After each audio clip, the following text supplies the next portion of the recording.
Hurricane Helene, extremely dangerous, Category 4. It's more than 400 miles across, pushing a storm surge that officials are calling unsurvivable, is now hitting Florida's Gulf Coast. As much as 20 feet of water forecast along the shore south of Tallahassee, which itself is expected to take a direct blow. Some emergency managers in Florida's Taylor County are telling people choosing to stay, and there are people choosing to stay, to write their name and date of birth on a leg to help identify their bodies. Storm warnings are now in effect as far north as Charlotte, North Carolina. We're going to see a lot of rainfall. It's already been raining. Flash flood warnings are already in effect. Here is they're 6 feet tall. You got a wave or water over you, another 14 feet above you. You're not going to survive that. So that's talk to you about these pictures from out of Tampa, Florida. I mean, yeah, these are people driving on the highway. The water, I mean, it's just pouring over onto that highway. These are incredible images. Is this live? I don't think so. This is video. This is from earlier.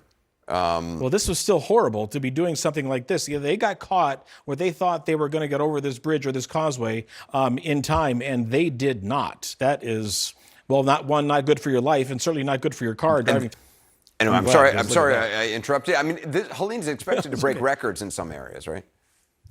Oh, without a doubt. There will be more trees and power lines down in Tallahassee, in Valdosta, in Lake City than they have ever seen before, without a doubt. From Thomaston, all the way down even to about Savannah, probably more power outages from a Gulf landing storm than an Atlantic landing storm, because the winds in Savannah, Tybee, all the way down to Jekyll Island, your winds off that ocean are going to be 80, 85. It's a big storm. This is tropical storm from South Carolina to south of Tampa. That's Savannah, Tybee, all the way down to Jekyll Island. Your winds off that ocean are going to be 80, 85. It's a big storm. This is tropical storm from South Carolina to south of Tampa.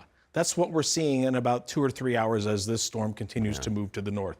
A large area, and you're going to have to be very patient. It's like having a tornado move through, once the strongest part of the storm comes ashore, move through a 100-mile wide space. That's the kind of ferocity that this storm is going to come in with, and the catastrophic winds that we are anticipating with it. Now, the Big Bend, this catcher's mitt of Florida, is so vulnerable to the storm surge. So all of that water is going to be pushed up onshore, and the wordage from the National Weather Service of unsurvivable storm surge values, well, that's what 20 feet will do. That is the size of 2 stories high. In fact, we're on the 2nd floor of this building here, and that would just not be a survivable storm surge. Fortunately for us, on the west side, the winds will be coming offshore, so